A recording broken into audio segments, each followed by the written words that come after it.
सध्या मोठ्या प्रमाणात नुकसान झालंय, पाहणी दौरे होत आहे, मदतही केली जाते, कशी पाहूयात। भाजपचे सर्व खासदार आमदार 1 महिन्याचा पगार पूरग्रस्तांसाठी देणार, तर भाजप प्रदेशाध्यक्ष रवींद्र चव्हाण यांची ट्विट करत ही माहिती। महायुती सरकार पूरग्रस्तांच्या पाठीशी खंबीरपणे उभं, चव्हाणांचं ट्विट। अजित पवार यांचा मोठा निर्णय, राष्ट्रवादीचे सर्व मंत्री आमदार खासदार 1 महिन्याचा पगार पूरग्रस्तांसाठी देणार, हा पगार मुख्यमंत्री सहायता निधीमध्ये जमा करणार, तटकरेंची माहिती। शिंदेंची सेनाही मंत्री आमदारांचा 1 महिन्याचं वेतन नुकसानग्रस्तांना देणार, तर उपमुख्यमंत्री एकनाथ शिंदे यांची घोषणा, मंत्री आणि आमदारांचं वेतन मुख्यमंत्री सहायता निधीला देणार।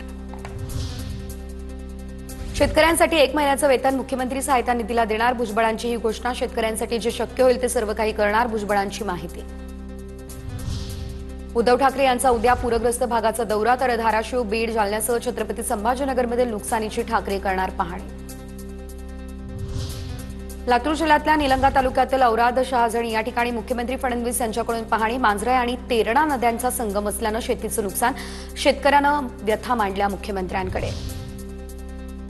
सोलापूरमध्ये शेतकऱ्यानं मुख्यमंत्री फडणवीसांची गाडी अडवली, माढ्यामध्ये पूरस्थितीची पाहणी करून माघारी जाताना गाडी अडवली, शेतकऱ्यांना आपल्या विविध मागण्यांसाठी ही गाडी अडवली। धाराशिवमध्ये मंत्री गिरीश महाजन यांचा ताफा शेतकऱ्यांनी अडवला, नुकसानग्रस्त शेतकऱ्यांकडून मदतीची मागणी, तर मी पैसे घेऊन आलेलो नाही, गिरीश महाजन यांचं वक्तव्य।